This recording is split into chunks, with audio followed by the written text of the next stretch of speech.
ಭಾರತ ಜನನಿಯ ತನುಜಾತೆ, ಜಯ ಹೇ ಕರ್ನಾಟಕ ಮಾತೆ. ಜಯ ಸುಂದರ ನದಿವನಗಳ ನಾಡೆ, ಜಯ ಹೇ ರಸ ಋಷಿಗಳ ಬೀಡೆ. ಜೈ ಭಾರತ ಜನನಿಯ ತನುಜಾತೆ, ಜಯ ಹೇ ಕರ್ನಾಟಕ ಮಾತೆ. ಭೂದೇವಿಯ ಮಕುಟದ ನವಮಣಿಯೇ, ಗಂಧದ ಚಂದದ ಹೊನ್ನಿನ ಗಣಿಯೇ. ರಾಘವ ಮಧುಸೂದನರವತರಿಸಿದ ಭಾರತ ಜನನಿಯ ತನುಜಾತೆ, ಜಯ ಹೇ ಕರ್ನಾಟಕ ಮಾತೆ. ಜನನಿಯ ಜೋಗುಳ ವೇದದ ಘೋಷ, ಜನನಿಗೆ ಜೀವವು ನಿನ್ನಾವೇಶ. ಹಸುರಿನ ಗಿರಿಗಳ ಸಾಲೆ, ನಿನ್ನಯ ಕೊರಳಿನ ಮಾಲೆ. ಕಪಿಲ ಪತಂಜಲ ಗೌತಮ ಜಿನನುತ ಭಾರತ ಜನನಿಯ ತನುಜಾತೆ, ಜಯ ಹೇ ಕರ್ನಾಟಕ ಮಾತೆ. ಶಂಕರರ ಮನುಜ ವಿದ್ಯಾರಣ್ಯ, ಬಸವೇಶ್ವರ ಮಧ್ವರ ದಿವ್ಯಾರಣ್ಯ. ರನ್ನ ಷಡಕ್ಷರಿ ಪೊನ್ನ, ಪಂಪಲ ಕುಲಿಪತಿ ಜನ್ನ. ಕುಮಾರ ವ್ಯಾಸರ ಮಂಗಳಧಾಮ, ಕವಿ ಕೋಗಿಲೆಗಳ ಪುಣ್ಯಾರಾಮ. ನಾನಕ ರಾಮಾನಂದ ಕಬೀರರ ಭಾರತ ಜನನಿಯ ತನುಜಾತೆ, ಜಯ ಹೇ ಕರ್ನಾಟಕ ಮಾತೆ. ತೈಲ ಪವೈಸರರಾಳಿದ ನಾಡೆ, ಡಂಕಣ ಜಕಣರ ನೆಚ್ಚಿನ ಬೀಡೆ. ಕೃಷ್ಣ ಶರಾವತಿ ತುಂಗ, ಕಾವೇರಿಯ ವರರಂಗ.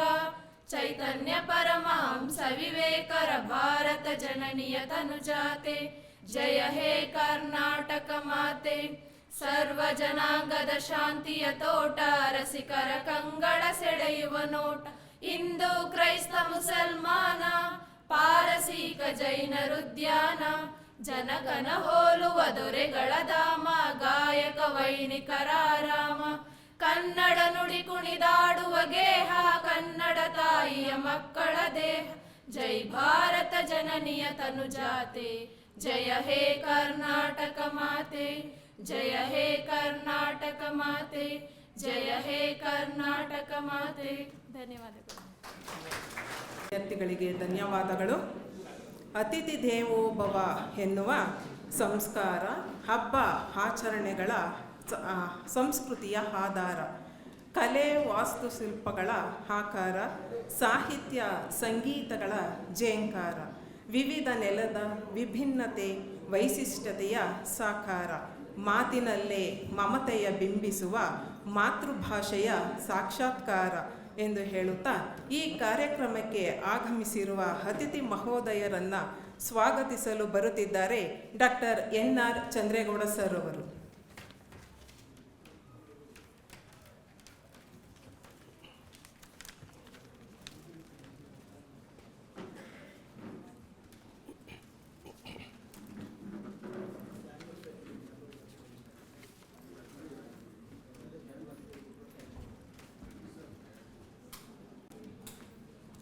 ಕರ್ನಾಟಕ ರಾಜ್ಯ ಮುಕ್ತ ವಿಶ್ವವಿದ್ಯಾನಿಲಯ, ಕುವೆಂಪು ಸಂಶೋಧನಾ ಮತ್ತು ವಿಸ್ತರಣಾ ಕೇಂದ್ರ ಮುಕ್ತ ಗಂಗೋತ್ರಿ ಮೈಸೂರು ಮತ್ತು ವಿದ್ಯಾ ಪ್ರಚಾರ ಸಂಘದ ಅಡಿಯಲ್ಲಿ ನಡೆಯುತ್ತಿರುವಂತಹ ವಿಜಯ ಪ್ರಥಮ ದರ್ಜೆ ಕಾಲೇಜು ಪಾಂಡವಪುರ ಸಂಯುಕ್ತಾಶ್ರಯದಲ್ಲಿ ಈ ದಿನ ಕುವೆಂಪು ಸಂಶೋಧನಾ ಮತ್ತು ವಿಸ್ತರಣಾ ಕೇಂದ್ರದ ವತಿಯಿಂದ ಕುವೆಂಪು ಸಾಹಿತ್ಯ ಬಹುಮುಖಿ ನೆಲೆಗಳು ಎನ್ನುವ ವಿಷಯದ ಹಿನ್ನೆಲೆಯಲ್ಲಿ ಒಂದು ದಿನದ ರಾಷ್ಟ್ರೀಯ ವಿಚಾರ ಸಂಕಿರಣವನ್ನು ಹಮ್ಮಿಕೊಳ್ಳಲಾಗಿದೆ. ಈ ಸಂದರ್ಭದಲ್ಲಿ ನಮ್ಮ ವಿಶ್ವವಿದ್ಯಾನಿಲಯವನ್ನು ಮತ್ತು ಈ ಪ್ರಥಮ ದರ್ಜೆ ಕಾಲೇಜನ್ನು ಕುರಿತು, ಕುವೆಂಪು ಸಂಶೋಧನಾ ಮತ್ತು ವಿಸ್ತರಣಾ ಕೇಂದ್ರವನ್ನು ಕುರಿತು ಕೆಲವು ಪ್ರಾಸ್ತಾವಿಕ ಮಾತುಗಳನ್ನು ನಿಮ್ಮ ಮುಂದೆ ಹೇಳಿ ಎಲ್ಲರನ್ನೂ ಸ್ವಾಗತಿಸುವಂತಹ ಕರ್ತವ್ಯ ಈ ಸಂದರ್ಭದಲ್ಲಿ ನನ್ನದಾಗಿದೆ. ಕರ್ನಾಟಕ ರಾಜ್ಯ ಮುಕ್ತ ವಿಶ್ವವಿದ್ಯಾನಿಲಯ ಬೇರೆ ವಿಶ್ವವಿದ್ಯಾನಿಲಯಗಳಿಗಿಂತ ಬಹಳ ಮುಖ್ಯವಾಗಿರುವಂಥದ್ದು. ಯಾಕೆ ಮುಖ್ಯವಾಗಿರ್ತಕ್ಕಂಥದ್ದು ಅಂತ ಅಂದರೆ, ಈ ವಿಶ್ವವಿದ್ಯಾನಿಲಯ ಮನೆಯಲ್ಲೇ ಉನ್ನತ ಶಿಕ್ಷಣವನ್ನು ವ್ಯಾಸಂಗ ಮಾಡುವುದಕ್ಕೆ ಸಾಧ್ಯವಾಗದೇ ಇರ್ತಕ್ಕಂಥವ್ರಿಗೆ,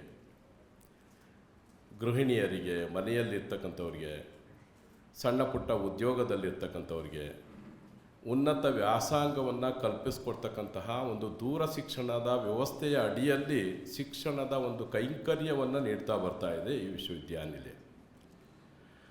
ಈ ವಿಶ್ವವಿದ್ಯಾನಿಲಯ ಕರ್ನಾಟಕ ರಾಜ್ಯ ಮುಕ್ತ ವಿಶ್ವವಿದ್ಯಾನಿಲಯ 1996ರಲ್ಲಿ ಸ್ಥಾಪನೆಯಾಗಿ 3 ದಶಕಗಳನ್ನು 30 ವರ್ಷಗಳ ಹತ್ತಿರದಲ್ಲಿದೆ. ಈ ವಿಶ್ವವಿದ್ಯಾನಿಲಯಕ್ಕೆ UGC ಮಾನ್ಯತೆ ದೊರಕಿದೆ. 12B ಮಾನ್ಯತೆಯೂ ಕೂಡ ದೊರೆತಿದೆ. NAAC A+ ದೊರಕಿದೆ. ಜೊತೆಗೆ NIRFನಿಂದ 2nd ರ್ಯಾಂಕ್, ಇಡೀ ರಾಷ್ಟ್ರದಲ್ಲಿಯೇ 2nd ರ್ಯಾಂಕ್ ದೊರಕಿದೆ. ಈಗಾಗಲೇ ತಿಳಿಸಿದಂತೆ ಇಲ್ಲಿ ಓದಿರ್ತಕ್ಕಂತಹ ಈ ವಿಶ್ವವಿದ್ಯಾನಿಲಯದಲ್ಲಿ ಓದಿರುವಂತಹ ಅನೇಕರು ಅಂತ ಅಂದರೆ ಒಂದು ಸ್ನಾತಕ ಪದವಿಯನ್ನು, ಡಿಗ್ರಿಯನ್ನು ಮತ್ತು ಮಾಸ್ಟರ್ ಡಿಗ್ರಿಯನ್ನು ಇಲ್ಲಿ ಓದಿರ್ತಕ್ಕಂಥವ್ರು. ಅದು ಸೋಷಿಯಲ್ ಸೈನ್ಸ್ ಆಗಿರ್ಬೋದು, ಅಥವಾ ಸೈನ್ಸ್ ಆಗಿರ್ಬೋದು, ಕಾಮರ್ಸ್ ಆಗಿರ್ಬೋದು, ಮ್ಯಾನೇಜ್ಮೆಂಟ್ ಆಗಿರ್ಬೋದು, ಇಲ್ಲಿ ಓದಿರ್ತಕ್ಕಂಥವರು ನಮ್ಮ ರಾಜ್ಯದ ಮತ್ತು ರಾಷ್ಟ್ರದ ಅಂತಾರಾಷ್ಟ್ರೀಯ ಮಟ್ಟದಲ್ಲಿ ವಿವಿಧ ಕ್ಷೇತ್ರಗಳಲ್ಲಿ ಉನ್ನತ ಸ್ಥಾನಮಾನದಲ್ಲಿ ಇದ್ದಾರೆ. ಹಾಗೆ KS ಮತ್ತು UPSCಯಲ್ಲಿ ಪಾಸಾಗಿ ಉನ್ನತ ಹುದ್ದೆಗಳನ್ನು ಅಲಂಕರಿಸಿದ್ದಾರೆ. ಇವತ್ತು ರಾಜಕೀಯ ಕ್ಷೇತ್ರದಲ್ಲಿರ್ತಕ್ಕಂತಹ ಉಪಮುಖ್ಯಮಂತ್ರಿಗಳು ಸನ್ಮಾನ್ಯ DK ಶಿವಕುಮಾರ್ ಅವರು ಕೂಡ ನಮ್ಮಲ್ಲಿ ರಾಜ್ಯಶಾಸ್ತ್ರ ವಿಷಯದಲ್ಲಿ ಸ್ನಾತಕೋತ್ತರ ಪದವಿಯನ್ನು ಪಡೆದಿದ್ದಾರೆ. ಕಳೆದ BJP ಗೌರ್ಮೆಂಟಲ್ಲಿ CT ರವಿ ಅವರು ಉನ್ನತ ಶಿಕ್ಷಣ ಸಚಿವರಾಗಿದ್ದರು. ಅವರು ಕೂಡ ರಾಜ್ಯಶಾಸ್ತ್ರ ವಿಷಯದಲ್ಲಿ ಸ್ನಾತಕೋತ್ತರ ಪದವಿಯನ್ನು ಪಡೆದಿದ್ದಾರೆ. ಮತ್ತೊಬ್ಬರು ಖ್ಯಾತ ಚಲನಚಿತ್ರ ನಟಿ ಉಮಾಶ್ರೀ ಅವರು ಕೂಡ ನಮ್ಮ ದೂರ ಶಿಕ್ಷಣ ವ್ಯವಸ್ಥೆ ಅಡಿಯಲ್ಲಿ ಸ್ನಾತಕೋತ್ತರ ಪದವಿಯನ್ನು ಪಡೆದಿದ್ದಾರೆ. ಅನೇಕರು ಇವತ್ತು IAS ಅಧಿಕಾರಿಗಳಾಗಿ, KS ಅಧಿಕಾರಿಗಳಾಗಿ ನಮ್ಮ ಒಂದು ವಿಶ್ವವಿದ್ಯಾನಿಲಯ ಓದಿರ್ತಕ್ಕಂಥವರು ಉನ್ನತ ಸ್ಥಾನಮಾನವನ್ನು ಅಲಂಕರಿಸಿರ್ತಕ್ಕಂಥದ್ದನ್ನು ಕಾಣ್ತೇವೆ. ಬಹಳ ಮುಖ್ಯವಾಗಿ ನೀವು ಗಮನಿಸ್ಬೋದು, ಯಾಕೆ ಇಲ್ಲಿ ಈ ಸಂದರ್ಭದಲ್ಲಿ ಈ ಒಂದು ಕಾರ್ಯಕ್ರಮವನ್ನು ಹಮ್ಮಿಕೊಂಡಿದ್ದೀವಿ ಅಂದರೆ, ನೀವು ಈಗ ಡಿಗ್ರಿಯನ್ನು ಓದ್ತಾ ಇದ್ದೀರಿ. ಇಲ್ಲಿ ನೀವು ಡಿಗ್ರಿಯನ್ನು ಈಗ ನೇರವಾಗಿ ಕಾಲೇಜು ಬಂದು ಓದೋದ್ರ ಜೊತೆಗೆ ಇನ್ನೊಂದು ಡಿಗ್ರಿಯನ್ನು ಮಾಡಲಿಕ್ಕೂ ನಮ್ಮಲ್ಲಿ ಅವಕಾಶ ಇದೆ. ನೀವು ಎಕ್ಸಾಮ್ ತಗೊಂಡು ನೀವು ಎಕ್ಸಾಮ್ ಬಂದು ಬರೆದ್ರೆ ಸಾಕು, ಅತ್ಯಂತ ಮೌಲಿಕವಾಗಿರ್ತಕ್ಕಂತಹ ಸಿದ್ಧಪಾಠಗಳನ್ನು, ನೋಟ್ಸ್ಗಳನ್ನು ನಮ್ಮಲ್ಲಿರ್ತಕ್ಕಂತಹ ಬೋಧಕರು ಸಿದ್ಧಪಡಿಸಿ ಅದನ್ನು ಅಚ್ಚಾಕ್ಸಿ ನಿಮಗೆ ಕೈ ಕೊಡ್ತಾರೆ. ಅಡ್ಮಿಷನ್ ಆದರೆ ಸಾಕು. ನೀವು ಡಿಗ್ರಿ ಮುಗಿಸಿದ ಮೇಲೆ ನೀವು ಈ ವ್ಯಾಸಂಗವನ್ನು ಮಾಡಲಿಕ್ಕೆ ಅನುಕೂಲ ಆಗ್ತದೆ. ಈ ಉದ್ದೇಶದಿಂದ ಕರ್ನಾಟಕದ ವಿವಿಧ ಕಾಲೇಜುಗಳಲ್ಲಿ ಇಂಥ ಕಾರ್ಯಕ್ರಮಗಳನ್ನು ಏರ್ಪಡಿಸ್ಕೊಂಡು ಬರ್ತಾ ಇದ್ದೀವಿ. ಹೀಗೆ ಇಂತಹ ಒಂದು ನಿಟ್ಟಿನಲ್ಲಿ ಈ ವಿಶ್ವವಿದ್ಯಾನಿಲಯ ಸಮಾಜಮುಖಿಯಾಗಿ, ಶಿಕ್ಷಣಮುಖಿಯಾಗಿ, ಉದ್ಯೋಗಮುಖಿಯಾಗಿ ಸೇವೆಯನ್ನು ಸಲ್ಲಿಸ್ತಾ ಬರ್ತಾ ಇರ್ತಕ್ಕಂಥದ್ದನ್ನು ಬಹಳ ಮುಖ್ಯವಾಗಿ ಗಮನಿಸಬೇಕಾಗಿರ್ತದೆ. ಇದನ್ನು ಸದುಪಯೋಗ ಪಡಿಸ್ಕೊಳ್ಳಿ ಅಂತ ಈ ಸಂದರ್ಭದಲ್ಲಿ ನಿಮ್ಮ ಮುಂದೆ ಹೇಳಲಿಕ್ಕೆ ಇಚ್ಛೆಯನ್ನು ಪಡ್ತೇನೆ. ಅದರ ಜೊತೆಗೆ ನೋಡಿ, ಮುಖ್ಯವಾಗಿ ನಮ್ಮ ವಿಶ್ವವಿದ್ಯಾನಿಲಯದಲ್ಲಿ ಈಗ ಕುವೆಂಪು ಪೀಠದಿಂದ ಇಂಥ ಕಾರ್ಯಕ್ರಮವನ್ನು ನಡೆಸ್ತಾ ಇದ್ದೀವಿ. ನಮ್ಮ ದೇಶದ ಮಹಾನ್ ವ್ಯಕ್ತಿಗಳ ಒಂದು ಪೀಠಗಳಿದೆ ನಮ್ಮಲ್ಲಿ. ಮಹಾತ್ಮ ಗಾಂಧಿ ಪೀಠ ಇದೆ, ಡಾಕ್ಟರ್ BR ಅಂಬೇಡ್ಕರ್ ಪೀಠ ಇದೆ, ಕುವೆಂಪು ಪೀಠ ಇದೆ, ವಿವೇಕಾನಂದ ಪೀಠ ಇದೆ, ಅಕ್ಕ ಮಹಾದೇವಿ ಪೀಠ ಇದೆ, ಬಾಬು ಜಗಜೀವನ್ ರಾಮ್ ಪೀಠ ಇದೆ. ಹೀಗೆ ವಿವಿಧ ಪೀಠಗಳನ್ನು ಸ್ಥಾಪನೆ ಮಾಡಿ ಇಂಥ ಮಹಾನ್ ವ್ಯಕ್ತಿಗಳ ಸಾಧನೆಗಳು, ಆದರ್ಶಗಳು, ಅವರ ವಿಚಾರಧಾರೆಗಳು ವಿದ್ಯಾರ್ಥಿ ಸಮೂಹಕ್ಕೆ, ಯುವ ಜನಾಂಗಕ್ಕೆ, ಸಮಾಜಕ್ಕೆ ತಲುಪಲಿ ಎನ್ನುವ ಉದ್ದೇಶದಿಂದ, ಈ ನಮ್ಮೆಲ್ಲರ ಒಂದು ಮನಸ್ಸು ಪರಿವರ್ತನೆ ಆಗಲಿ ಅಂತಕ್ಕಂಥ ಒಂದು ಉದ್ದೇಶದಿಂದ ಇಂತಹ ಕಾರ್ಯಕ್ರಮಗಳನ್ನು ವಿವಿಧ ಕಾಲೇಜುಗಳಲ್ಲಿ ಹಮ್ಮಿಕೊಂಡು ಬರ್ತಾ ಇದ್ದೇವೆ. ಹಾಗೆ ಜೊತೆಗೆ ಈ ವಿಜಯ ಪ್ರಥಮ ದರ್ಜೆ ಕಾಲೇಜು 1946ರಲ್ಲಿ ಪ್ರಾರಂಭವಾಗಿ ಈಗಾಗಲೇ 8 ದಶಕಗಳು ಅಂದರೆ 80 ವರ್ಷಗಳು ತುಂಬಿದೆ. ಈಗಾಗಲೇ ನಾವು ಈ ಕ್ಯಾಂಪಸ್ಗೆ ಕಾಲಿಟ್ಟಂಥ ಸಂದರ್ಭದಲ್ಲಿ ಈ ಒಂದು ಶಿಕ್ಷಣ ಸಂಸ್ಥೆ 80 ವರ್ಷಗಳಲ್ಲಿ ಅನೇಕ ಮಹಾನ್ ವ್ಯಕ್ತಿಗಳನ್ನು ಸೃಷ್ಟಿ ಮಾಡಿದೆ. ಇದು ನಾವು ಓದಬೇಕಾದ್ರೆ ನಮ್ಮ ಮಾನ್ಯ ಕುಲಸಚಿವರು ಹೇಳ್ತಾ ಇದ್ರು, ನಾವು ಮೈಸೂರಲ್ಲಿ ಓದಬೇಕಾದ್ರೆ ವಿಜಯ ಪ್ರಥಮ ದರ್ಜೆ ಕಾಲೇಜು ಅಂತ ಅಂದರೆ ಅತ್ಯಂತ ಹೆಸರುವಾಸಿ, ಮೈಸೂರಿನಲ್ಲೆಲ್ಲ ಅಂಥ ಘಟಾನುಘಟಿಗಳು ವಿದ್ಯಾರ್ಥಿಗಳು ಇದ್ದರು, ಅಂಥ ಪ್ರತಿಭೆಗಳಿದ್ದರು ಕ್ರೀಡೆಯಲ್ಲಿ ಮತ್ತು ಓದೋದ್ರಲ್ಲಿ ಎಲ್ಲದರಲ್ಲೂ ಅಂತ. ಅದು ಸತ್ಯ. ಅದು ಏಕೆ ಅಂತ ಅಂದರೆ ಇಲ್ಲಿ ಓದಿರ್ತಕ್ಕಂತಹ ಪ್ರೊಫೆಸರ್ ಎಂ ಕೃಷ್ಣೇಗೌಡರು, ಬೆಟ್ಟೇಗೌಡರು, HP ಗೀತಾ ಅಂಥವರೆಲ್ಲ ಪ್ರಾಧ್ಯಾಪಕರಾಗಿ, ಕೃಷ್ಣೇಗೌಡರು ಕೂಡ ಅವರು ಹೆಸರಾಂತ ಕರ್ನಾಟಕ ರಾಜ್ಯದ ಹೆಸರಾಂತ ವಾಗ್ಮಿಗಳು, ಸಂಸ್ಕೃತಿ ಚಿಂತಕರು. ಇಂತಹ ಹೆಸರುವಾಸಿಯಾಗಿರ್ತಕ್ಕಂತಹ ಈ ಕಾಲೇಜಿನಲ್ಲಿ ಈ ಕಾರ್ಯಕ್ರಮವನ್ನು ಹಮ್ಮಿಕೊಂಡಿರ್ತಕ್ಕಂಥದ್ದು ಅತ್ಯಂತ ಸಂತೋಷ ಉಂಟಾಗಿದೆ. ಕುವೆಂಪು ಸಂಶೋಧನಾ ಮತ್ತು ವಿಸ್ತರಣಾ ಕೇಂದ್ರ ನಮ್ಮ ವಿಶ್ವವಿದ್ಯಾನಿಲಯದಲ್ಲಿ 2012ರಲ್ಲಿ ಪ್ರಾರಂಭವಾಗಿ ಪ್ರಸ್ತುತದವರೆಗೆ ಪ್ರತಿ ವರ್ಷ ವಿಶೇಷ ಉಪನ್ಯಾಸ ಕಾರ್ಯಕ್ರಮಗಳನ್ನು ಹಮ್ಮಿಕೊಂಡು ಬರ್ತಾ ಇದ್ದೇವೆ. ಕುವೆಂಪು ಅವರ ಡಿಸೆಂಬರ್ 29ರಂದು ಜನ್ಮ ದಿನಾಂಕದಂದು ವಿಶೇಷ ಕಾರ್ಯಕ್ರಮಗಳನ್ನು ಹಮ್ಮಿಕೊಂಡು ಬರ್ತಾ ಇದ್ದೇವೆ. ರಾಷ್ಟ್ರಮಟ್ಟದ ವಿಚಾರ ಸಂಕಿರಣಗಳನ್ನು ಪ್ರತಿ ವರ್ಷ ಇದೇ ರೀತಿಯಲ್ಲಿ ಆಚರಿಸ್ಕೊಂಡು ಬರ್ತಾ ಇದ್ದೇವೆ. ಜೊತೆಗೆ ಒಂದು ಡಿಪ್ಲೊಮೊ ಕೋರ್ಸು, ಸ್ನಾತಕೋತ್ತರ ಕುವೆಂಪು ಸಾಹಿತ್ಯ ಡಿಪ್ಲೊಮೊ ಕೋರ್ಸನ್ನು 2020ರವರೆಗೆ ನಡೆಸ್ಕೊಂಡು ಬಂದು ಈಗ 2021ರಿಂದ ಸ್ನಾತಕೋತ್ತರ ಕುವೆಂಪು ಸರ್ಟಿಫಿಕೇಟ್ ಕೋರ್ಸ್ ಅಂತ ಈ ಒಂದು ಪೀಠದಿಂದ ನಡೆಸ್ಕೊಂಡು ಬರ್ತಾ ಇದ್ದೇವೆ. ಇದರ ಸದುಪಯೋಗವನ್ನು ಪಡ್ಕೋಬಹುದು. ಇಲ್ಲಿ ಎಲ್ಲ ಕುಳಿತಿದ್ದಾರೆ. ಇಲ್ಲಿ ಸುಮಾರು 50 ದಾಟಿರ್ತಕ್ಕಂಥ ವರ್ಷವರು ಇದ್ದಾರೆ, 60 ದಾಟಿರ್ತಕ್ಕಂಥವ್ರು ಇದ್ದೀರಿ. ನಮ್ಮಲ್ಲಿ 80 ವರ್ಷ ದಾಟಿರೋರು MA ಮಾಡಿದ್ದಾರೆ, PhD ಮಾಡಿದ್ದಾರೆ, ಮತ್ತು ಇನ್ನೂ ಓದ್ತಾನೂ ಇದ್ದಾರೆ. 80 ವರ್ಷ ದಾಟಿರ್ತಕ್ಕಂಥವ್ರು ಅಂದರೆ ಇಲ್ಲಿ ಉದ್ಯೋಗಕ್ಕೋಸ್ಕರ ಓದ್ತಕ್ಕಂಥವ್ರು ಇದ್ದಾರೆ ನಮ್ಮ ವಿಶ್ವವಿದ್ಯಾನಿಲಯದಲ್ಲಿ. ಇನ್ನೊಂದು ಭೌತಿಕ ಬೆಳವಣಿಗೆಗೋಸ್ಕರ, ವ್ಯಕ್ತಿತ್ವ ವಿಕಸನಕ್ಕೋಸ್ಕರ ನಮ್ಮ ವಿಶ್ವವಿದ್ಯಾನಿಲಯದಲ್ಲಿ ಪ್ರವೇಶಾತಿಯನ್ನು ಪಡೆದು ಅಧ್ಯಯನವನ್ನು ಮಾಡ್ತಾ ಇರ್ತಕ್ಕಂಥದ್ದನ್ನು ನಾವು ಗಮನಿಸ್ತಾ ಇದ್ದೇವೆ. ಈ ಒಂದು ಹಿನ್ನೆಲೆಯಲ್ಲಿ ಇಂತಹ ವಿಶ್ವವಿದ್ಯಾನಿಲಯದ ಒಂದು ಮಹತ್ವತೆಯನ್ನು ವಿದ್ಯಾರ್ಥಿಗಳಲ್ಲಿ ತಿಳಿಸ್ಬೇಕು ಅನ್ನೋ ಉದ್ದೇಶದಿಂದ ಇಂಥ ಕಾರ್ಯಕ್ರಮಗಳನ್ನು ಹಮ್ಮಿಕೊಂಡಿದ್ದೇವೆ. ಕುವೆಂಪು ಅವರ ಬಗ್ಗೆ ನಿಮಗೆ ಗೊತ್ತಿದೆ. ಕನ್ನಡ ಸಾಹಿತ್ಯದಲ್ಲಿ, ಕನ್ನಡ ನಾಡಿನಲ್ಲಿ ಮೊಟ್ಟ ಮೊದಲ ಜ್ಞಾನಪೀಠ ಪ್ರಶಸ್ತಿ ವಿಜೇತ ಅಂತ ಅಂದರೆ ಕುವೆಂಪು. ಮೊಟ್ಟ ಮೊದಲ ಕರ್ನಾಟಕ ರತ್ನ ಪಡ್ಕೊಂಡವರು ಅಂದರು ಕುವೆಂಪು. ಪದ್ಮಭೂಷಣ, ಪದ್ಮವಿಭೂಷಣ, ಪದ್ಮಶ್ರೀ ಹೀಗೆ ಅನೇಕ ಪಂಪ ಪ್ರಶಸ್ತಿ ಮೊದಲಿಗರಾಗಿರ್ತಕ್ಕಂಥವ್ರು ಅಂದರೆ ಕನ್ನಡ ಸಾಹಿತ್ಯದಲ್ಲಿ ಕುವೆಂಪು ಅವರು. ಇಂತಹ ಕುವೆಂಪು ಒಬ್ಬ ರಾಷ್ಟ್ರಕವಿಯಾಗಿ, ರಸಋಷಿಯಾಗಿ, ಒಬ್ಬ ಸಂತನಾಗಿ ಒಂದು ಕನ್ನಡ ಸಾಹಿತ್ಯದ ಮೂಲಕ ಒಂದು ಸಮಾಜಕ್ಕೆ, ವಿದ್ಯಾರ್ಥಿಗಳಿಗೆ, ಸಾಹಿತ್ಯ ಕ್ಷೇತ್ರಕ್ಕೆ ಒಂದು ಮಹತ್ವಪೂರ್ಣವಾಗಿರ್ತಕ್ಕಂಥ ಕೊಡುಗೆಯನ್ನು ನೀಡಿರ್ತಕ್ಕಂಥವರು ಕುವೆಂಪು. ಕನ್ನಡ ಸಾಹಿತ್ಯದ ಎಲ್ಲ ಪ್ರಾಕಾರಗಳಲ್ಲಿ ಸಾಹಿತ್ಯ ಕೃಷಿಯನ್ನು ಮಾಡಿ ಸಾಹಿತ್ಯವನ್ನು, ಆಧುನಿಕ ಕನ್ನಡ ಸಾಹಿತ್ಯವನ್ನು ಶ್ರೀಮಂತಗೊಳಿಸಿದವರು ಅಂತ ಅವರು ಕುವೆಂಪು. ಗಾಂಧೀಜಿಯವರ ಸರ್ವೋದಯ ಪರಿಕಲ್ಪನೆ ಆಗಿರ್ಬೋದು, ರಾಮಕೃಷ್ಣ ಪರಮಹಂಸ ಮತ್ತು ವಿವೇಕಾನಂದರ ಅಧ್ಯಾತ್ಮ ಒಂದು ಸಮನ್ವಯತೆ ಆಗಿರ್ಬೋದು, ಅರವಿಂದರ ಪೂರ್ಣದೃಷ್ಟಿಗಳು ಇವರ ಸಾಹಿತ್ಯದ ಜೀವಾಳ ಆಗಿರ್ತಕ್ಕಂಥದ್ದನ್ನು ಕಾಣ್ತೇವೆ.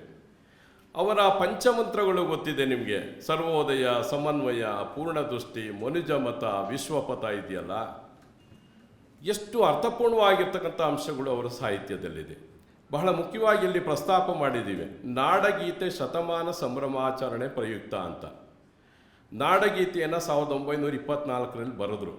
ಇವರು ಹುಟ್ಟಿದಷ್ಟರಲ್ಲಿ ಕುವೆಂಪು 1904ರಲ್ಲಿ. 20 ವರ್ಷಕ್ಕೆ ಅತ್ಯಂತ ಪ್ರಬುದ್ಧವಾಗಿರ್ತಕ್ಕಂಥ ಗೀತೆಯನ್ನು ಬರೆದಿದ್ದಾರೆ. ಅಂದರೆ 20 ವರ್ಷದಲ್ಲಿ ಎಷ್ಟು ಪ್ರಬುದ್ಧತೆ ಇತ್ತು ಯಾರಿಗೆ? ಕುವೆಂಪು ಅವರಿಗೆ. 2004ರಿಂದ ಶತಮಾನೋತ್ಸವ ವರ್ಷವನ್ನು ಆಚರಿಸಿದಂಥ ಸಂದರ್ಭದಲ್ಲಿ ಸರ್ಕಾರ, ಘನ ಸರ್ಕಾರ ಇದನ್ನು ಅಧಿಕೃತವಾಗಿ ನಾಡಗೀತೆಯನ್ನಾಗಿ ಘೋಷಣೆ ಮಾಡ್ತು. ಕುವೆಂಪು ಅವರ ನಾಡಗೀತೆಯನ್ನು ನೀವು ಹಾಡಬೇಕಾದ್ರೆ ನಾವು ಕೇಳ್ತೀವಲ್ಲ, ಅಲ್ಲೇನಿದೆ? ಸರ್ವಧರ್ಮ ಸಮನ್ವಯತೆ ಇದೆ, ಬಹುಸಂಸ್ಕೃತಿಯಲ್ಲಿ ಐಕ್ಯತೆಯನ್ನು ಸಾಧಿಸ್ತಕ್ಕಂಥ, ಏಕತೆಯನ್ನು ಸಾಧಿಸ್ತಕ್ಕಂಥ ಅಂಶಗಳು ಯಾವುದರಲ್ಲಿದೆ? ನಾಡಗೀತೆಯಲ್ಲಿದೆ. ಸರ್ವ ಜನಾಂಗದ ಶಾಂತಿಯ ತೋಟ ಅಂತ ಹೇಳ್ತಾರೆ. ಎಂಥ ಪದ ಅದು ಅನ್ನೋದನ್ನು ನಾವು ಆತ್ಮಾವಲೋಕನವನ್ನು ಮಾಡ್ಕೋಬೇಕಾಗ್ತದೆ ನಾವೆಲ್ಲ. ಹೀಗೆ ಅನೇಕ ವಿಚಾರಗಳು ಅವರ ಕೃತಿಯಲ್ಲಿ ಬರ್ತಕ್ಕಂಥ ಯಾವುದೇ ಪಾತ್ರಗಳಾಗಿರ್ಬೋದು, ಸಂದರ್ಭಗಳಾಗಿರ್ಬೋದು, ಸನ್ನಿವೇಶಗಳಾಗಿರ್ಬೋದು, ಒಂದೊಂದು ಲೋಕವನ್ನೇ ಸೃಷ್ಟಿ ಮಾಡ್ಕೊಂಡು ಹೋಗ್ತದೆ, ಒಂದೊಂದು ಲೋಕವನ್ನೇ. ಮೊನ್ನೆ ಹೇಳ್ತಾ ಇದ್ರು, ಒಂದು ನಮ್ಮ ಕುಲಸಚಿವರು ಹೇಳ್ತಾ ಇದ್ರು, ಮನೆಗಳಲ್ಲಿ ಮದುಮಗಳು ಕಾದಂಬರಿ ಆಗಿರ್ಬೋದು, ಕಾನೂರು ಹೆಗ್ಗಡತಿ ಕಾದಂಬರಿಗಳಾಗಿರ್ಬೋದು, ಆ ಕಾದಂಬರಿಯನ್ನು ಓದ್ಕೊಂಡು ಹೋಗ್ಬೇಕಾದ್ರೆ ನಿಜವಾಗ್ಲೂ ಒಂದೊಂದು ಸಂದರ್ಭಗಳು, ಒಂದು ಕಾಡಿನ ವರ್ಣನೆ ಆಗಿರ್ಬೋದು, ಪಕ್ಷಿಯ ವರ್ಣನೆ ಆಗಿರ್ಬೋದು, ಕಗ್ಗತ್ತಲೆ ಆಗಿರ್ಬೋದು, ನೀರಾಗಿರ್ಬೋದು, ಅಲ್ಲಿ ಬರ್ತಕ್ಕಂಥ ಪಾತ್ರಗಳು ಒಂದ್ಸರಿ ಸುಮ್ಮನೆ ಓದ್ಕೊಂಡು ಹೋದರೆ ನಾವು ಕಳೆದೋಗ್ಬಿಡ್ತೀವಿ. ನಾವು ಕಾದಂಬರಿಗಳನ್ನು ಓದ್ಕೊಂಡು ಹೋದ್ರೆ ಕಳೆದೋಗ್ಬಿಡ್ತೀವಿ, ನಾಟಕಗಳನ್ನು ಓದ್ಕೊಂಡು ಹೋದರೆ ಕಳೆದೋಗ್ಬಿಡ್ತೀವಿ ನಾವು. ಅಂತ ಬಹಳ ಅದ್ಭುತವಾಗಿರ್ತಕ್ಕಂತಹ, ವಾಸ್ತವ ಬದುಕಿಗೆ ಹತ್ತಿರವಾಗಿರ್ತಕ್ಕಂಥ, ನೈಜವಾಗಿರ್ತಕ್ಕಂಥ ಅಂಶಗಳನ್ನು ತಮ್ಮ ಸಾಹಿತ್ಯದಲ್ಲಿ ಪ್ರಸ್ತಾಪ ಮಾಡಿರ್ತಕ್ಕಂಥದ್ದನ್ನು ನಾವು ಗಮನಿಸ್ತೇವೆ. ಶ್ರೀ ರಾಮಾಯಣ ದರ್ಶನಂ ಅಂತಕ್ಕಂಥ ಮಹಾಕಾವ್ಯ ನೀವು ಗಮನಿಸ್ಬೋದು. ನೀವು ನಿಜವಾಗ್ಲೂ ಅಲ್ಲಿ ರಾಮಾಯಣದ ವಾಲ್ಮೀಕಿ ಬರೆದಿರ್ತಕ್ಕಂಥ ರಾಮಾಯಣವನ್ನು, ಮೂಲ ಕೃತಿಯನ್ನು, ಕಥಾವಸ್ತುವನ್ನು ತನ್ನ ದಾರ್ಶನಿಕತೆಯ ಮೂಲಕ ಹೇಗೆ ಪ್ರಸ್ತಾಪ ಮಾಡಿದ್ದಾರೆ ಅನ್ನೋದ್ರ ಬಗ್ಗೆ ಇವತ್ತಿನ ಮುಖ್ಯ ಅತಿಥಿಗಳು ಬಹಳ ಅದ್ಭುತವಾಗಿ ರಾಮಾಯಣ ದರ್ಶನದ ಬಗ್ಗೆ ಮಾತನಾಡ್ತಾರೆ. ಅವರು ಯಾವುದು ಕವಿ ಕೃತು ದರ್ಶನವನ್ನು ಎನ್ನುವ ಭಾಗವನ್ನು ಬಹಳ ಕುವೆಂಪು ಅವರು ಹೇಗೆ ಅದನ್ನು ರಚಿಸಿದ್ದಾರೆ ಅನ್ನೋದ್ರ ಬಗ್ಗೆ. ಯಾಕೆ ಅಂದರೆ ರಾಮಾಯಣ ದರ್ಶನಂ ಅಂತಕ್ಕಂಥದ್ದು ವ್ಯಕ್ತಿ ಅಲ್ಲಿ ಬರ್ತದೆ, ಯುದ್ಧ ನಡೀತಕ್ಕಂಥದ್ದು ಮುಖ್ಯ ಅಲ್ಲ, ವ್ಯಕ್ತಿಗಳ ನಡುವೆ ನಡೀತಕ್ಕಂಥ ಒಂದು ಹೋರಾಟ ಅಲ್ಲಿ. ಇಲ್ಲಿ ಒಂದು ಬೌದ್ಧಿಕ ಬೆಳವಣಿಗೆಗೋಸ್ಕರ ನಡೀತಕ್ಕಂಥ ಒಂದು ಹೋರಾಟ ಅಲ್ಲಿ ಪಾಪ ಇದೆ, ಪಶ್ಚಾತ್ತಾಪ ಇದೆ, ಪ್ರಾಯಶ್ಚಿತ್ತಗಳಿದೆ. ನೀವು ಗಮನಿಸ್ಬೋದು, ರಾವಣನನ್ನು, ಮಂಥರೆಯನ್ನು ಎಲ್ಲ ಒಂದು ನಾಟಕಗಳನ್ನು ನೋಡ್ಕೊಬರ್ಬೇಕಾದ್ರೆ, ಚಲನಚಿತ್ರ ನೋಡ್ಬೇಕಾದ್ರೆ ಎಲ್ಲ ಬೈತಾರೆ. ಕುವೆಂಪು ಬೈಯಲ್ಲ. ನಿಜವಾಗ್ರು ಅವರು ಒಳ್ಳೆಯವರೇ. ಅವರು ಮಂಥರೆ ಪಾತ್ರವನ್ನು ಹೇಗೆ ಚಿತ್ರಿಸ್ತಾರೆ ಅಂದರೆ, ಅವಳು ನೋಡಲಿಕ್ಕೆ ಅತ್ಯಂತ ವಿಕಾರ ರೂಪ. ಎಲ್ಲ ನೋಡೋಕ್ಕೆ ಆಗದಲ್ಲೇ ಅವರು ಉಗಿದ್ಕೊಂಡು ಹೋಗ್ತಾರೆ ಮಂಥರೆಯನ್ನು ನೋಡಿಕೊಂಡು. ಆದರೆ ಕುವೆಂಪು ಇಡೀ ಸಮಾಜ ಅವಳನ್ನು ದೂರ ಇಟ್ಟಿದ್ರು. ಯಾವ ಉದ್ದೇಶಕ್ಕೋಸ್ಕರ ಅವಳು ಕೈಕೆಯ ಫೇವರ್ ಆಗ್ತಾಳೆ ಅಂದರೆ, ಇಡೀ ಜಗತ್ತೇ ನನ್ನ ತಿರಸ್ಕಾರ ಮಾಡಿದೆ, ನನ್ನನ್ನು ಸಾಕ್ತಾ ಇರ್ತಕ್ಕಂತಹ, ಗೌರವ ಕೊಡ್ತಾ ಇರ್ತಕ್ಕಂಥ, ಪ್ರೀತಿಸ್ತಾ ಇರ್ತಕ್ಕಂಥ ನನ್ನ ಒಡತಿಗೆ ಏನಾದರೂ ಒಳ್ಳೇದು ಮಾಡಬೇಕು, ನನ್ನ ಒಡತಿಯ ಮಗ ಒಬ್ಬ ರಾಜ ಆಗಬೇಕು ಅಂತ ಬಯಸ್ತಕ್ಕಂಥದ್ರಲ್ಲಿ ತಪ್ಪಿಲ್ಲ. ಸಮಾಜ ತಿರಸ್ಕಾರ ಮಾಡಿದೆ, ಆದರೆ ನನ್ನನ್ನು ಪ್ರೀತಿಸ್ತಾ ಇರೋದು ಕೈಕೆ ಮಾತ್ರ ಅನ್ನೋದನ್ನು ಕುವೆಂಪು ಪ್ರಸ್ತಾಪ ಮಾಡ್ತಾರೆ. ರಾವಣನ ಪಾತ್ರ ನಿಮ್ಗೆ ಗೊತ್ತಿದೆ. ರಾವಣನ ಪಾತ್ರವನ್ನು ಹೇಗೆ ಚಿತ್ರಣ ಮಾಡ್ತಾರೆ ಅಂದರೆ, ಪಾಪ, ಪಶ್ಚಾತ್ತಾಪ, ಪ್ರಾಯಶ್ಚಿತ್ತವನ್ನು ವ್ಯಕ್ತಪಡಿಸ್ತಾರೆ. ಕೊನೆಯಲ್ಲಿ ರಾವಣ ಅಲ್ಲಿ ಸೀತೆಗೆ ಅವಳು ಅನೈತಿಕವಾಗಿ ನಡ್ಕೊಳ್ಳಲ್ಲ. ಅವನು ಯಾರೋ ರಾವಣ ಅಂತಕ್ಕಂಥವನು ಇಡೀ ಯುದ್ಧವನ್ನು ಮಾಡಿ ಎಲ್ಲ ನಿರ್ನಾಮ ಹೋಗಿರ್ತದೆ, ಏಕಾಂಗಿಯಾಗಿ ಉಳ್ಕೊಳ್ತಾನೆ. ಏಕಾಂಗಿಯಾಗಿ ಅಲ್ಲಿ ಹೇಳ್ತಾನೆ, ಯುದ್ಧದಲ್ಲಿ ನಾನು ಒಬ್ಬನಿಗೆ ಒಬ್ಬನಾಗಿ, 10 ಜನರಿಗೆ 10 ಜನನಾಗಿ, 100 ಜನರಿಗೆ 100 ಜನ ಆಗಿ, ಬಹುಜನರಿಗೆ ಬಹುಜನ ಆಗಿ, ಲೆಕ್ಕವಿಲ್ಲದಷ್ಟು ಜನರಿಗೆ ಅನಂತ ಮುಖನಾಗಿ. ಅವನು ಹೇಳ್ತಾನೆ, ಯುದ್ಧದಲ್ಲಿ ಏಕಮುಖನಾಗಿ, ದಶಮುಖನಾಗಿ, ಶತಮುಖನಾಗಿ, ಬಹುಮುಖನಾಗಿ, ಅನಂತಮುಖಿಯಾಗಿ ವೀರಾವೇಶದಿಂದ ಹೋರಾಟವನ್ನು ಮಾಡಿ ಜಗದೇಕ ವೀರನಾಗಿರ್ತಕ್ಕಂಥ ರಘುಕುಲ ಲಲಾಮನನ್ನು ಯುದ್ಧದಲ್ಲಿ ಕೊಲ್ಲದೆ ಸೆರೆಯಾಳು ಮಾಡಿ ತಂದು ಸೀತೆಗೆ ಒಪ್ಪಿಸುವುದನ್ನು ಮನೋರಥಂ ಅಂತ ಹೇಳ್ತಕ್ಕಂಥವ್ರು ಕುವೆಂಪು. ರಾಮನನ್ನು ಕೊಲ್ಲದೆ ಅವನ ಸೆರೆಯಾಳು ಮಾಡಿ ಸೀತೆಗೆ ಒಪ್ಪಿಸ್ತೀನಲ್ಲ, ಆಗ ನನಗೆ ಸಂತೋಷ ಆಗ್ತದೆ. ಇದು ಪ್ರಾಯಶ್ಚಿತ್ತ. ಇಂತಹ ಪಾತ್ರಗಳನ್ನು ದಾರ್ಶನಿಕತೆಯ ದೃಷ್ಟಿಯಿಂದ ರಚಿಸಿರ್ತಕ್ಕಂಥವ್ರು ಅಂದರೆ ಕುವೆಂಪು. ಹೀಗೆ ಇಂತಹ ಒಂದು ಉದ್ದೇಶದಿಂದ ಇಂಥ ಕಾರ್ಯಕ್ರಮಗಳನ್ನು ಕುವೆಂಪು ಸಾಹಿತ್ಯದ ಬಹುಮುಖಿ ನೆಲೆ ಒಂದು ಹಿನ್ನೆಲೆಯಲ್ಲಿ ಇವತ್ತು ಅನೇಕ ಚರ್ಚೆಗಳು ಆಗ್ತವೆ ಗೋಷ್ಠಿಗಳಲ್ಲಿ. ಇಷ್ಟನ್ನು ಪ್ರಾಸ್ತಾವಿಕವಾಗಿ ಹೇಳ್ತಾ, ಈ ಒಂದು ಕಾರ್ಯಕ್ರಮದ ಒಂದು ದಿನದ ರಾಷ್ಟ್ರೀಯ ವಿಚಾರ ಸಂಕಿರಣದ ಉದ್ಘಾಟನೆಯನ್ನು ಮಾಡಲಿಕ್ಕೆ ಆಗಮಿಸಿರ್ತಕ್ಕಂಥವರು ನಮ್ಮ ಕರ್ನಾಟಕ ರಾಜ್ಯ ಮುಕ್ತ ವಿಶ್ವವಿದ್ಯಾನಿಲಯದ ಘನತೆವೆತ್ತ ಗೌರವಾನ್ವಿತ ಕುಲಪತಿಗಳಾಗಿರ್ತಕ್ಕಂಥ ಪ್ರೊಫೆಸರ್ ಶರಣಪ್ಪ ವಿ ಹಲಸೆ ಅವರು ಆಗಮಿಸಿದ್ದಾರೆ ಉದ್ಘಾಟನೆಯನ್ನು ಮಾಡುವುದಕ್ಕೆ. ಅವರ ಬಗ್ಗೆ ಒಂದೆರಡು ಮಾತನ್ನು ನಿಮ್ಮ ಮುಂದೆ ಪರಿಚಯಿಸಬೇಕಾಗ್ತದೆ.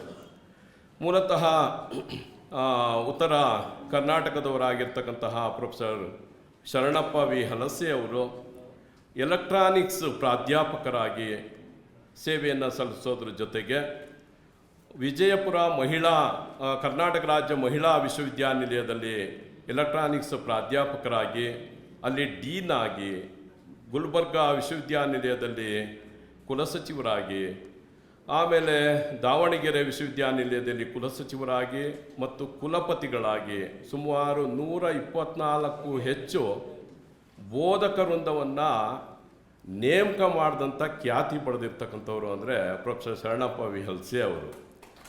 ತದನಂತರ ನಮ್ಮ ಕರ್ನಾಟಕ ರಾಜ್ಯ ಮುಕ್ತ ವಿಶ್ವವಿದ್ಯಾನಿಲಯಕ್ಕೆ ಬಂದು 3 ವರ್ಷಗಳಾಗಿದೆ. ನವೆಂಬರ್ 11ನೇ ತಾರೀಕಿಗೆ ಈ 3 ವರ್ಷಗಳ ಅವಧಿಯಲ್ಲಿ ನಮ್ಮ ವಿಶ್ವವಿದ್ಯಾನಿಲಯಗಳಿಗೆ ಮತ್ತು ಪ್ರಥಮ ದರ್ಜೆ ಕಾಲೇಜುಗಳಿಗೆ ಮುಖ್ಯವಾಗಿ ನ್ಯಾಕ್ ಬೇಕೇ ಬೇಕು, ಗೊತ್ತಿದೆ ಎಲ್ರಿಗೂ.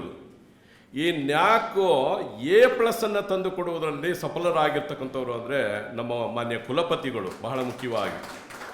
ಜೊತೆಗೆ NIRFನಿಂದ ಇಡೀ ರಾಷ್ಟ್ರದಲ್ಲೇ 2ನೇ ರ್ಯಾಂಕ್ ಬರುವುದಕ್ಕೆ ಕಾರಣಕರ್ತರಾಗಿರ್ತಕ್ಕಂಥವ್ರು ನಮ್ಮ ಮಾನ್ಯ ಕುಲಪತಿಗಳು. ಹಾಗೆ 80 ಶೈಕ್ಷಣಿಕ ಕಾರ್ಯಕ್ರಮಗಳನ್ನು ಇವರು ಪ್ರಾರಂಭಿಸುವುದಕ್ಕೆ ಕಾರಣಕರ್ತರಾಗಿದ್ದಾರೆ. 80 ಇವ್ರು ಬರೋದಕ್ಕಿಂತ ಮುಂಚೆ 37 ಶೈಕ್ಷಣಿಕ ಕಾರ್ಯಕ್ರಮಗಳಿದ್ದವು, ಸಬ್ಜೆಕ್ಟ್ ಇದ್ದವು. ಈಗ 80 ಶೈಕ್ಷಣಿಕ ಕಾರ್ಯಕ್ರಮಗಳನ್ನು ಪ್ರಾರಂಭಿಸಿದ್ದಾರೆ. ಪ್ರತಿ ಜಿಲ್ಲೆಯಲ್ಲಿ ಉಚಿತವಾಗಿ DC-ಗೆ ಪತ್ರ ಬರೆದು ನಮ್ಮ ವಿಶ್ವವಿದ್ಯಾನಿಲಯದಲ್ಲಿ ಪ್ರಾದೇಶಿಕ ಕೇಂದ್ರಗಳನ್ನು ಸ್ಥಾಪನೆ ಮಾಡಬೇಕು, ಪ್ರತಿ ಜಿಲ್ಲೆಯಲ್ಲಿ ಉನ್ನತ ಶಿಕ್ಷಣ ಎಲ್ಲರಿಗೂ ಎಲ್ಲೆಡೆ ಎನ್ನುವ ಹಾಗೆ ಎಲ್ಲರ ಮನೆ ಬಾಗಿಲಿಗೆ ಉನ್ನತ ಶಿಕ್ಷಣವನ್ನು ದೊರಕಿಸ್ಕೊಡ್ಬೇಕು ಅನ್ನೋ ಉದ್ದೇಶದಿಂದ ಜಿಲ್ಲಾಧಿಕಾರಿಗಳಿಗೆ ಪತ್ರವನ್ನು ಬರೆದು ಸುಮಾರು 20 ಎಕರೆಗಿಂತ ಹೆಚ್ಚು ಉಚಿತ ಭೂಮಿಯನ್ನು ನಮ್ಮ ವಿಶ್ವವಿದ್ಯಾನಿಲಯ ಪಡೆಯುವುದಕ್ಕೆ ಸಫಲರಾಗಿರ್ತಕ್ಕಂಥವ್ರು ಅಂದರೆ ಮಾನ್ಯ ಕುಲಪತಿಗಳು. ಹೀಗೆ ಅನೇಕ ಶೈಕ್ಷಣಿಕ ಬೆಳವಣಿಗೆಗೆ, ವಿಶ್ವವಿದ್ಯಾನಿಲಯದ ಬೆಳವಣಿಗೆಗೆ ಕಾರಣಕರ್ತರಾಗಿರ್ತಕ್ಕಂಥವ್ರು ನಮ್ಮ ಮಾನ್ಯ ಕುಲಪತಿಗಳು ಈ ರಾಷ್ಟ್ರೀಯ ವಿಚಾರ ಸಂಕಿರಣವನ್ನು ಉದ್ಘಾಟನೆ ಮಾಡುವುದಕ್ಕೆ ಆಗಮಿಸಿರ್ತಕ್ಕಂಥದ್ದು ಅತ್ಯಂತ ಸಂತೋಷ ಉಂಟಾಗಿದೆ. ಅವರಿಗೆ ಈ ಕಾಲೇಜಿನ ಪರವಾಗಿ, ನಮ್ಮ ಕುವೆಂಪು ಪೀಠದ ಪರವಾಗಿ, ನಿಮ್ಮೆಲ್ಲರ ಪರವಾಗಿ ಅತ್ಯಂತ ಗೌರವದಿಂದ ಹೃತ್ಪೂರ್ವಕವಾಗಿ ಸ್ವಾಗತಿಸುತ್ತೇನೆ.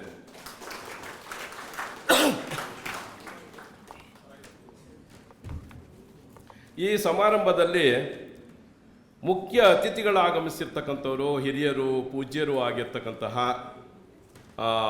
ಶ್ರೀಯುತ ಶ್ರೀ ಶಂಕರ ದೇವನೂರವರು, ಸಂಸ್ಕೃತಿ ಚಿಂತಕರು ಹಾಗೂ ವಿಶ್ರಾಂತ ಅಭಿಯಂತರರು, ಮೈಸೂರು. ಅವ್ರ ಬಗ್ಗೆ ಪರಿಚಯವನ್ನು ಮಾಡಿಕೊಡ್ಬೇಕು. ಅದಕ್ಕಿಂತ ಮುಂಚೆ ನಮ್ಮ ಕನ್ನಡ ನಾಡಿನ ಬಹಳ ಶುದ್ಧ ಹಸ್ತದಿಂದಿರ್ತಕ್ಕಂಥವ್ರು, ಶುದ್ಧ ಮನಸ್ಸಿನಿಂದ ಕೂಡಿರ್ತಕ್ಕಂಥ ದೇವನೂರು ಮಹಾದೇವ ಅವರ ಸಹೋದರರು ಇವರು. ಅವರ ಒಂದು ನಡವಳಿಕೆಯನ್ನು ಮುಂದುವರಿಸ್ಕೊಂಡು ಹೋಗ್ತಾ ಇರ್ತಕ್ಕಂತಹ ಒಂದು ಶಂಕರ ದೇವನೂರು ಅವರು ಮುಖ್ಯ ಅತಿಥಿಗಳಾಗಿ ಕರಿಬೇಕು ಅಂತ ನಾನು ಮಾನ್ಯ ಕುಲಪತಿಗಳಲ್ಲಿ ಕೇಳ್ಕೊಂಡಾಗ ಅವರು ಅತ್ಯಂತ ಸಂತೋಷದಿಂದ ಕರೆಸಿ ಅಂತ ಅಂದ್ಬಿಟ್ಟು ಮಾನ್ಯ ಕುಲಪತಿಗಳು ಪ್ರಸ್ತಾಪ ಮಾಡಿದ್ರು. ಅವರ ಬಗ್ಗೆ ಒಂದೆರಡು ಮಾತುಗಳನ್ನು ಪರಿಚಯ ಮಾಡಿಕೊಡ್ತಕ್ಕಂಥದ್ದು ಸೂಕ್ತ. ಈ ವೇದಿಕೆಯಲ್ಲಿ ಸ್ವಲ್ಪ ಮಾತಾಡ್ತಾರೆ. ಇನ್ನೊಂದು ಸಂದರ್ಭದಲ್ಲಿ ಮಾನ್ಯ ಶ್ರೀಯುತ ಶಂಕರ್ ದೇವನೂರವರನ್ನು ವಿದ್ಯಾರ್ಥಿಗಳಿಗೆ ಅವರ ವ್ಯಕ್ತಿತ್ವ ವಿಕಸನವನ್ನು ಈ ಸಂದರ್ಭದಲ್ಲಿ ಹೇಗೆ ವಿಕಸನ ಮಾಡ್ಕೊಳ್ಬೇಕು ಅನ್ನೋದ್ರ ಬಗ್ಗೆ 1 ಗಂಟೆಯಷ್ಟು ಮಾತನಾಡಿಸ್ತಕ್ಕಂಥದ್ದು ಸೂಕ್ತ ಅಂತ ಈ ಸಂದರ್ಭದಲ್ಲಿ ಹೇಳಲಿಕ್ಕೆ ಈ ಕಾಲೇಜಿನವ್ರಿಗೆ ಹೇಳಲಿಕ್ಕೆ ನಾನು ಇಚ್ಛೆಯನ್ನು ಪಡ್ತೇನೆ.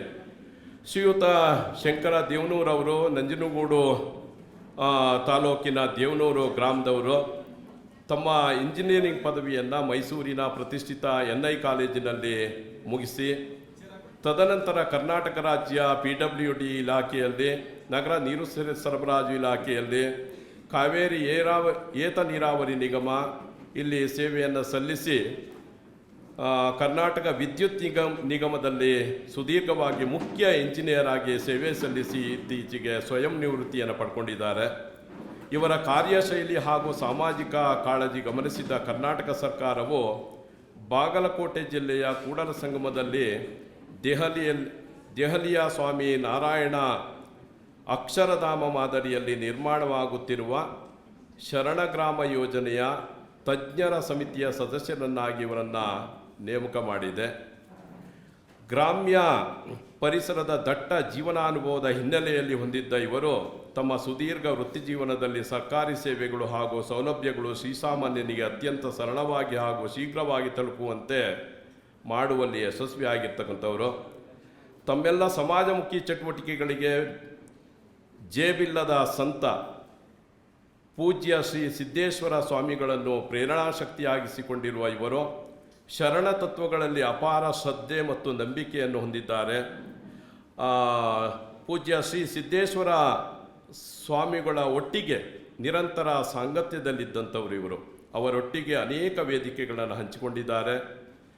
ಈ ನಿಟ್ಟಿನಲ್ಲಿ ನಾಡಿನಾದ್ಯಂತ ಶರಣ ತತ್ವಗಳ ಪ್ರಚಾರದಲ್ಲಿ ತೊಡಗಿಸಿಕೊಂಡು ಜನಸಾಮಾನ್ಯರಲ್ಲಿ ಐಕ್ಯತೆ, ಸಾಮರಸ್ಯ ಮತ್ತು ಸಮಾನತೆ ಬಿತ್ತಲು ಇವರು ಶ್ರಮಿಸ್ತಾ ಇದ್ದಾರೆ. ಸಾಮಾಜಿಕ ಹಾಗೂ ಸೇವಾ ವಲಯದಲ್ಲಿನ ಅವರ ಸಾಧನೆಯನ್ನು ಗುರುತಿಸಿ ಬಸವಭೂಷಣ ಪ್ರಶಸ್ತಿ, ಬಸವರತ್ನ ಪ್ರಶಸ್ತಿ, ನೀರಾವರಿ ತಜ್ಞ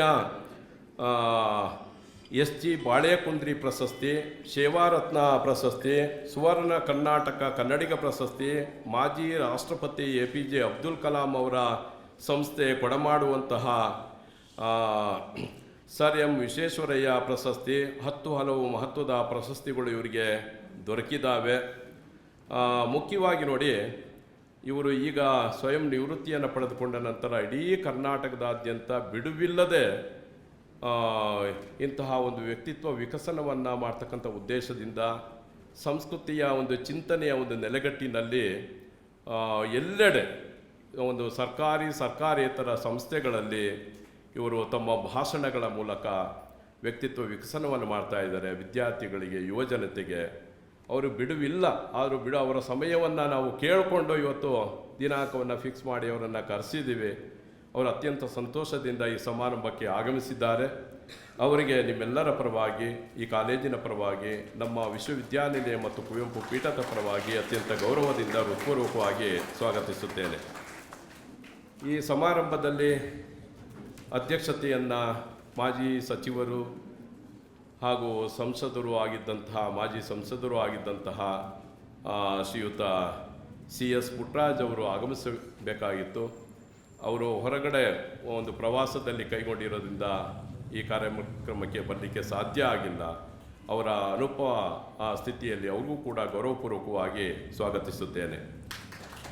ಈ ಸಮಾರಂಭದ ಅಧ್ಯಕ್ಷತೆಯನ್ನು ವಹಿಸಿರ್ತಕ್ಕಂಥವರು ಈ ಕಾಲೇಜಿನ ಪ್ರಾಂಶುಪಾಲರಾಗಿರ್ತಕ್ಕಂಥ ಪ್ರೊಫೆಸರ್ M ಕೃಷ್ಣಮೂರ್ತಿ ಅವರು. ಈ ಕಾರ್ಯಕ್ರಮವನ್ನು ನಡೆಸಬೇಕು ಅಂತ ಕೇಳಿಕೊಂಡಾಗ ಅವರು ಅತ್ಯಂತ ಸಂತೋಷದಿಂದ ಒಪ್ಪಿ ನಮಗೆ ಈ ಅವಕಾಶವನ್ನು ಕಲ್ಪಿಸಿಕೊಟ್ಟಿದ್ದಾರೆ. ಅವರಿಗೆ ನಮ್ಮ ವಿಶ್ವವಿದ್ಯಾನಿಲಯ ಮತ್ತು ಕುವೆಂಪು ಪೀಠದ ಪರವಾಗಿ, ನಿಮ್ಮೆಲ್ಲರ ಪರವಾಗಿ ಹೃತ್ಪೂರ್ವಕವಾಗಿ ಸ್ವಾಗತಿಸುತ್ತೇನೆ. ಈ ಒಂದು ಸಮಾರಂಭದಲ್ಲಿ ನಮ್ಮ ಕರ್ನಾಟಕ ರಾಜ್ಯ ಮುಕ್ತ ವಿಶ್ವವಿದ್ಯಾನಿಲಯದ ಮಾನ್ಯ ಕುಲಸಚಿವರಾಗಿರ್ತಕ್ಕಂಥ ಪ್ರೊಫೆಸರ್ SK ನವೀನ್ ಕುಮಾರ್ ಅವರು ಉಪಸ್ಥಿತರಿದ್ದಾರೆ. ಬಹಳ ಮುಖ್ಯವಾಗಿ ನನಗೆ ಗೊತ್ತಿರಲಿಲ್ಲ, ಎಲೆಕ್ಟ್ರಾನಿಕ್ಸ್ ಪ್ರಾಧ್ಯಾಪಕರು ಅವರು ಕೂಡ ಮನೆ ಕುಲಪತಿಗಳು ಮತ್ತು ಕುಲಸಚಿವರು ಎಲೆಕ್ಟ್ರಾನಿಕ್ಸ್ ಪ್ರಾಧ್ಯಾಪಕರಾಗಿದ್ದರೂ ಕೂಡ ಅವ್ರ ಬಗ್ಗೆ ಯಾಕೆ ಗೊತ್ತಿರಲಿಲ್ಲ ಅಂತ ಅಂದರೆ, ಕಳೆದ ಒಂದು ಕನ್ನಡ ರಾಜ್ಯೋತ್ಸವವನ್ನೆಲ್ಲ ಆಚರಿಸಿದಾಗ ಅತ್ಯಂತ ಸುಗಮವಾಗಿ ಕನ್ನಡ ಗೀತೆಗಳನ್ನು ಹಾಡಿದ್ರು. ಸಾಹಿತ್ಯ, ಸಂಗೀತ ಮತ್ತು ಸಂಸ್ಕೃತಿ ಬಗ್ಗೆ ಬಹಳ ಆಸಕ್ತಿ ಇರ್ತಕ್ಕಂಥವ್ರು, ಬಹಳ ಸ್ನೇಹಜೀವಿ ಅವರು, ಬಹಳ ಎಲ್ಲರ ಜೊತೆನೂ ಒಂದು ಸ್ನೇಹತ್ವದಿಂದ ಇರ್ತಕ್ಕಂಥವ್ರು. ಈ ನಮ್ಮ ವಿಶ್ವವಿದ್ಯಾನಿಲಯದಲ್ಲಿ ನಡೀತಕ್ಕಂಥ ಎಲ್ಲ ಶೈಕ್ಷಣಿಕ ಚಟುವಟಿಕೆಗಳಿಗೆ ನಿಯಮಾನುಸಾರ ಪ್ರತ್ಯಕ್ಷವಾಗಿ ಪರೋಕ್ಷವಾಗಿ ಸಹಕರಿಸ್ತಾ ಇದ್ದಾರೆ. ಅವರಿಗೆ ನಿಮ್ಮೆಲ್ಲರ ಪರವಾಗಿ ವೈಯಕ್ತಿಕವಾಗಿ ಗೌರವಪೂರ್ವಕವಾಗಿ ಸ್ವಾಗತಿಸುತ್ತೇನೆ. ಈ ಒಂದು ಸಮಾರಂಭದಲ್ಲಿ ನಮ್ಮ ವಿಶ್ವವಿದ್ಯಾನಿಲಯದ ಡೀನ್ ಶೈಕ್ಷಣಿಕರಾದಂತಹ ಪ್ರೊಫೆಸರ್ ರಾಮನಾಥಂ ನಾಯ್ಡು ಸಾರ್ ಅವರು ಸಂದರ್ಭದಲ್ಲಿ ಉಪಸ್ಥಿತರಿದ್ದಾರೆ. ಇವರು ಡೀನ್ ಶೈಕ್ಷಣಿಕ ಆದ ನಂತರ ನಮ್ಮ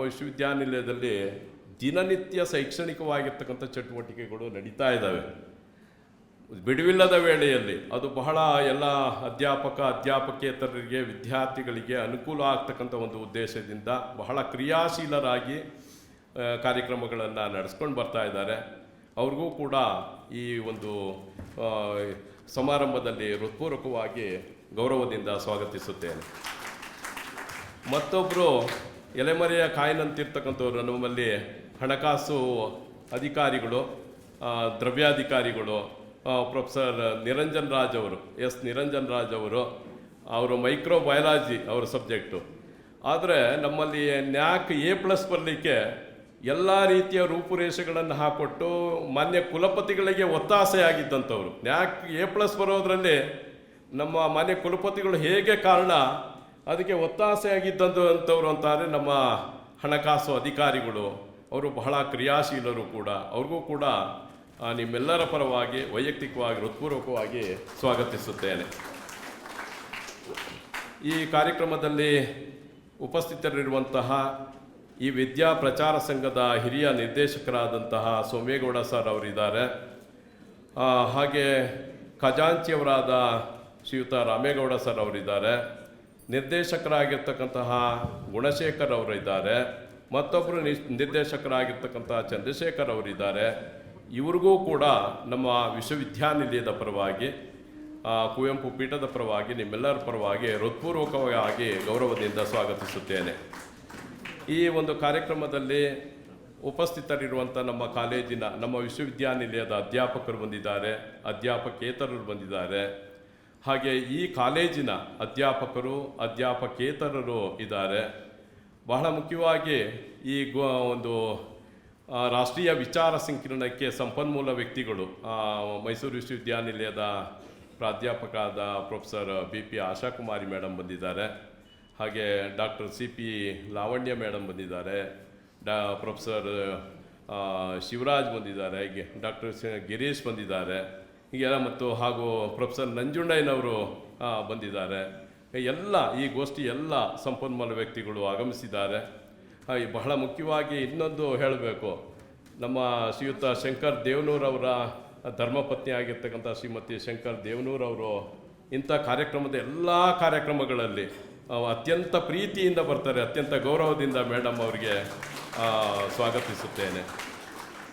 ಬಹಳ ಮುಖ್ಯವಾಗಿ ಈ ಕಾರ್ಯಕ್ರಮದ ಕೇಂದ್ರ ಬಿಂದುಗಳು ಅಂತ ಅಂದರೆ ವಿದ್ಯಾರ್ಥಿನಿಯರು ಈ ಕಾರ್ಯಕ್ರಮವನ್ನು ಸದುಪಯೋಗಪಡಿಸ್ಕೊಳ್ಳಿ.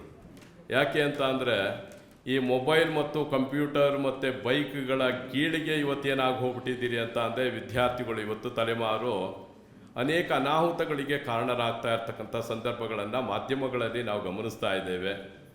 ಇಂತಹ ಒಂದು ಬೆಳಗಿನಿಂದ ಸಂಜೆವರೆಗೆ ನಡೀತಕ್ಕಂತಹ ಈ ಕಾರ್ಯಕ್ರಮದಲ್ಲಿ ಪ್ರಸ್ತಾಪ ಮಾಡ್ತಕ್ಕಂಥ ವಿಚಾರಗಳನ್ನು ಗ್ರಹಿಸಿ, ನೀವು ಯಾವುದಾದ್ರೂ ಒಂದು ಕೆಲಸಕ್ಕೆ ಹೋದ ಮೇಲೆ ನೀವು ಓದ್ತೀನಿ ಅಂತ ಆಸೆ ಇದ್ರೂ ಸಮಯ ಸಿಗಲ್ಲ ನಿಮಗೆ. ಅಂತಹ ಒಂದು ಸಮಯ ನಿಮಗೆ ಹೀಗೆ ಕೇಳುವಂತಹ ಮತ್ತು ಓದುವಂತಹ ಒಂದು ಸಂದರ್ಭ ಈ ವಿದ್ಯಾರ್ಥಿ ಜೀವನ. ಇಂತಹ ಒಂದು ಕಾರ್ಯಕ್ರಮಗಳನ್ನು ಸದುಪಯೋಗಪಡಿಸ್ಕೊಳ್ಳಿ ಅಂತ ಈ ಸಂದರ್ಭದಲ್ಲಿ ನಾನು ಹೇಳಲಿಕ್ಕೆ ಇಚ್ಛೆಪಡ್ತೇನೆ. ನಿಮಗೂ ಕೂಡ ಸ್ವಾಗತವನ್ನು ಬಯಸ್ತೇನೆ. ಬಹಳ ಮುಖ್ಯವಾಗಿ ನಮ್ಮ ಕಾರ್ಯಕ್ರಮಗಳನ್ನು ಬಹಳ ಅಚ್ಚುಕಟ್ಟಾಗಿ ವಿಡಿಯೋ ಮಾಡ್ತಾ ಇರ್ತಕ್ಕಂಥವ್ರು, ರೆಕಾರ್ಡ್ ಮಾಡ್ತಾ ಇರ್ತಕ್ಕಂಥವ್ರು, ಫೋಟೋ ತೆಗಿತಾ ಇರ್ತಕ್ಕಂಥವ್ರು ನಮ್ಮ ಸ್ಟುಡಿಯೋ ವಿಭಾಗದ ಸಿದ್ದೇಗೌಡರು ಸಮೂಹ, ಎಲ್ಲ ನೌಕರರು ಕೂಡ ಹೃತ್ಪೂರ್ವಕವಾಗಿ ಸ್ವಾಗತಿಸುತ್ತೇನೆ. ಹಾಗೆ ಈ ಕಾರ್ಯಕ್ರಮದಲ್ಲಿ ಈ ತಾಲೂಕಿನ, ಈ ಜಿಲ್ಲೆಯ ಮಾಧ್ಯಮ ಮಿತ್ರರು ಆಗಮಿಸಿದ್ದಾರೆ. ಇಲ್ಲಿ ನಡೀತಕ್ಕಂತಹ ಶೈಕ್ಷಣಿಕ ಅಥವಾ ಶೈಕ್ಷಣಿಕೇತರ ಕಾರ್ಯಕ್ರಮಗಳನ್ನು ಒಂದು ಬೌದ್ಧಿಕ ವಲಯಕ್ಕೆ, ವಿದ್ಯಾರ್ಥಿ ವಲಯಕ್ಕೆ, ಯುವ ಸಮುದಾಯಕ್ಕೆ ಪ್ರಚಾರ ಮಾಡ್ತಾ ಇರ್ತಕ್ಕಂಥವ್ರು ಸುದ್ದಿ ಮಾಧ್ಯಮದವರು. ಅವರಿಗೆ ಹೃತ್ಪೂರ್ವಕವಾಗಿ ಈ ಸಂದರ್ಭದಲ್ಲಿ ಸ್ವಾಗತಿಸುತ್ತೇನೆ. ಮತ್ತೊಮ್ಮೆ ಎಲ್ಲರಿಗೂ ಕೂಡ ಪ್ರತ್ಯಕ್ಷವಾಗಿ ಪರೋಕ್ಷವಾಗಿ ಸಹಕರಿಸಿದಂತಹ ಎಲ್ಲರಿಗೂ ಕೂಡ ಸ್ವಾಗತಿಸುತ್ತೇನೆ. ಭಾಳ ಮುಖ್ಯವಾಗಿ ನಮ್ಮ ಕುವೆಂಪು ಪೀಠದ ಎಲ್ಲ ನೌಕರರು, ನಾನು ಅಬ್ಜೆನ್ಸಿ ಆಗಿದ್ದನ್ನು ಕೂಡ ಎಲ್ಲ ವ್ಯವಸ್ಥೆಯನ್ನು ಮಾಡಿರ್ತಕ್ಕಂಥವ್ರು ನಮ್ಮ ಕುವೆಂಪು ಪೀಠದ ಎಲ್ಲ ನೌಕರರು ಸಹಕರಿಸಿದ್ದಾರೆ. ಅವ್ರಿಗೂ ಕೂಡ ಸ್ವಾಗತಿಸುತ್ತಾ ನನ್ನ ಮಾತನ್ನು ಮುಗಿಸ್ತೇನೆ. ನಮಸ್ಕಾರಗಳು. ತೆರೆದಿದೆ ಮನ ಓ ಭಾ ಅತಿಥಿ ಎಂಬ ಮಾತನ್ನು ನೆನೆಯುತ್ತಾ ಬಂದಿರುವ ಅತಿಥಿಗಳನ್ನು ಸತ್ಕರಿಸುವುದು ನಮ್ಮ ಭಾರತೀಯ ಸಂಸ್ಕೃತಿ. ಅದರಂತೆ ಈ ಕಾರ್ಯಕ್ರಮಕ್ಕೆ ಆಗಮಿಸಿರುವ ಅತಿಥಿ ಮಹಾಶಯರನ್ನು ಸ್ವಾಗತಿಸಿದ ಡಾಕ್ಟರ್ ಎನ್.ಆರ್. ಚಂದ್ರೇಗೌಡ ಸರ್ ಅವರಿಗೆ ಧನ್ಯವಾದಗಳು. ಅವರಿಗೂ ಕೂಡ ಈ ಕಾರ್ಯಕ್ರಮದ ಪರವಾಗಿ ಹೃತ್ಪೂರ್ವಕವಾದ ಸ್ವಾಗತವನ್ನು ಕೋರುತ್ತೇನೆ.